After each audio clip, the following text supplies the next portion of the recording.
Okay, so yun.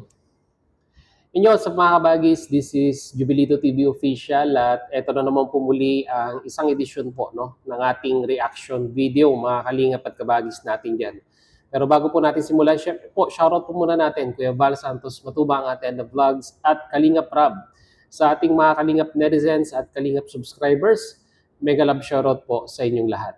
So ito na nga mga kalingap at kabagis natin dyan for today's reaction video. Magbibigay lang po ako ng reaksyon at pagbibigay ng aking personal opinion mga kalingap at kabagis regarding po dito sa nabasa po nating post ni Daddy Donut mga kalingap at kabagis na kung saan ay medyo nakakalungkot mga kalingap at kabagis dahil po base po dito sa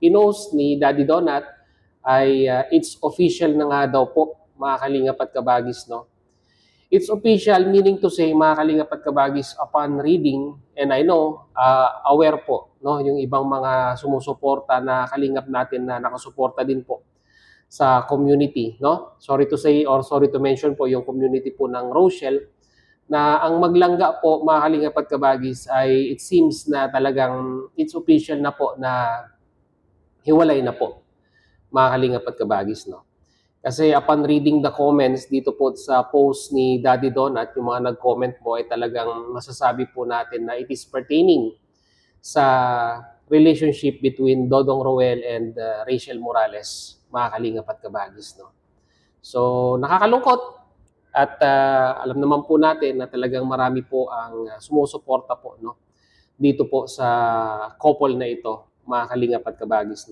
At nasubaybayan po natin ang journey ng relationship po ng dalawang ito mga kalingap at kabagis At talagang marami po ang natuwa nung mga time na ika nga ay kino-content pa po ni Kalingap Rab ang love team na ito na nagsimula lamang po sa ika nga ay pagsama ni Dodong Roel sa pagpasyal kila Rachel Morales that time na kung saan ay si Dodong Roel ay aminin man po natin o hindi ay na starstruck ika nga dito po sa angking kagandahan ni Rachel mga kalingap at kabagis. At pagkatapos nga po noon ay ika nga ay naging patok sa mga viewers at marami po ang kinilig dito po sa chemistry. Kasi may chemistry naman po talaga mga kalingap at kabagis itong dalawang ito. Kaya nga po ginawan ng love team ni Kalingap Rab. And time passes, mga kalingap at kabagis, ay yung kanilang ikang ay pagtitinginan ay talagang na fully developed in a talagang masasabi po nating relationship ika nga. So, yung ika nga'y inaasam lang ng mga viewers noon na sana magkatuluyan, mauwi sa isang totoong relasyon ay nagkatotoo, mga kalingap at kabagis. At marami ang natuwa at that time, maraming kinilig, mga kalingap at kabagis. And we considered Rochelle sa isa sa mga kauna-unahang love team ni Kalingap Rab na naging successful, na nauwi nga po mga kalingap at kabagis sa totohanan. Tinotoo, ika nga, yung pong love team na yon. So, nagtuloy-tuloy hanggang sa, alam naman po natin yung naging istorya, nung ika nga pag-separate, ng Team Rochelle at ng Team Kalingap para nga po mas mabigyan ng, sabi nga po ni Kuya Bal, pakpak, si Dodong Roel or ang community po ng Rochelle para makilala po sa mundo ng pagcha-charity, which is hindi naman po nagkamali si Kuya Bal, mga kalingap at kabagis. At napatunayan po ng Team Rochelle ni Dodong Roel na talagang deserve po na suportahan ang kanilang mga channel dahil nga po sa angking ika nga'y pagiging charity or sabihin na nating matulungin sa kapwa. Diyan po minahal ng mga taong bayan ang love team na ito, yung pagiging genuine nila sa kanila sa kanilang sa isa't isa, and at the same time po yung couple na tumutulong po sa mga kababayan po nating nasa laylayan ng kahirapan. Pero syempre mga kalingap at kabagis hindi naman sa pinanghihimasukan natin kung ano man yung mga reasons nila kung bakit po sila nag-separate ways, mga kalingap at kabagis. Dahil aminin man po natin o hindi, ang bawat individual po ay dumadaan, no, sa ganitong mga trials sa kanilang relationship, mga kalingap at kabagis, no. Nagkataon lamang po, siguro they have their differences, no, mga kalingap at kabagis, and they have their own priorities sa kanilang mga buhay, kaya hindi po nag-workout siguro po yung kanilang relationship. Base po dito sa naging official na statement po ni Daddy Donut sa kanyang official FB page. Kasi kung titignan mo po, mga kalingap at kabagis, yung mga comment ay talagang masasabi po natin na ito'y patungkol po, no, sa hiwalayan ni Dodong Roel at ni Rachel Morales Vlogs, mga kalingap at kabagis. So kagaya nga po ng sinabi ko kanina, hindi po talaga lahat ng bagay ay masasabi po nating forever, no? Hindi po lahat ng mga bagay na gusto po nating mangyari sa buhay ay natutupad, mga kalingap at kabagis, no? Ang importante lang po dito, mga kalingap at kabagis, para sa akin po, kahit they do their separate ways, ika nga, ay sana po ay magkaibigan pa rin sila, no? At ika nga ay ipagpatuloy pa rin po nila yung magandang samahan na nasimulan po nila, no? Wag po sanang ika nga yung paghihiwalay na yon ay maging mag-cause ng ika nga ay negativity sa bawat isa. At isama na rin po natin yung supporters po na magkabilaang panig ngayon. Dahil aminin man po natin o hindi, ay syempre po may supporters si Dodong Roel at may supporters din po si Rachel. Na kung saan yung iba po ay nakapokus kay Dodong at yung mga iba naman po ay nakapokus din po kay Rachel.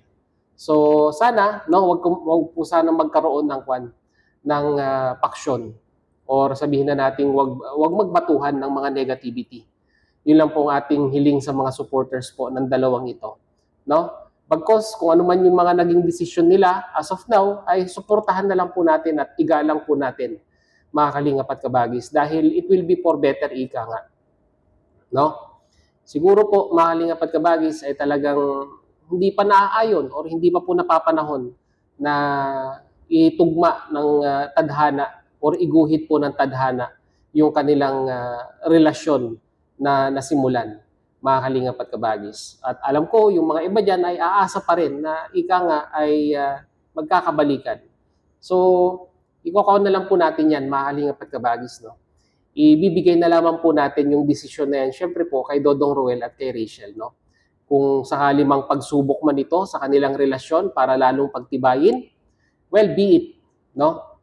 Time will tell, mga kalingap at kabagis, kung ang relasyon na ito ay masasabi po nating in the end ay sila pa rin po. Pero as of now, kung ano man yung kanilang mga desisyon sa kanilang mga buhay, they choose to be ika nga ay part way muna, and wala po tayong magagawa doon. Suportahan lang po natin sila, mga kalingap at kabagis. At wag po sana tayong ika nga ay magtatanim ng sama ng loob sa ating mga sinusuportahan, like for example kay Dodong Roel at kay Rachel Morales sa magkabilaang panig.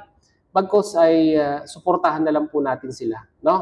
Huwag po sana mag-away-away yung community, dahil ika nga ay magiging hindi po maganda yan, hindi po magiging maganda yung outcome niyan, no? Lalong-lalo na po parehas po silang nasa social media, mga kalingap at kabagis. Kaya uulitin ko po, magsuportahan po, no? Suportahan si Dodong, suportahan si Rachel, in despite na yung nga po yung nangyari sa kanilang relationship, no? Kung mag-workout man, no, sa mga darating na panahon, kagaya nga po na sinabi ko, time will tell, no? Mga kalingap at kabagis. At sa mga yung masasabi po natin mga kalangga, no? May mga nagsasabi pa nga po na wag tanggalin na daw po yung tanggalin na daw po yung salitang langga. Pero ang ganun sa akin po, mga kalingap at kabagis, no? Alam ko po ang Rochelle ay hinubog ng panahon, hinubog ng mga trials, no? Hinubog ng pagmamahalan, kaya sana po, no, maging ganun din po yung mga fundamentals ng supporters po, no, ng magkabilaang panig, para hindi po magkakaroon ng away-away sa social media, hindi po magkakaroon ng bangayan or ika nga'y nagsasalita ng hindi maganda sa bawat isa, no? Pan na lang po, mga kalingap at kabagis, mag-unite. Yun po yung pinakakwan. In despite of the nangyari, dapat nandyan pa rin po kayong nakasuporta, dito po sa dalawang ito, like Dodong Roel and Rachel Morales. So, yun lang po ang aking reaction video, mga Kalingap at Kabagis, dito po sa dating love team ng Kalingap na sa tingin po natin na it's official na po na talagang they do their separate ways na nga.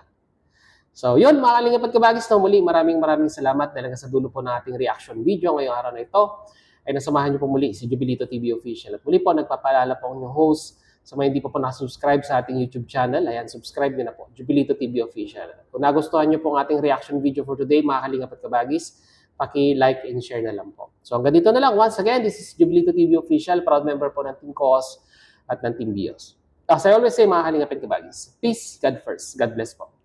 Bye-bye!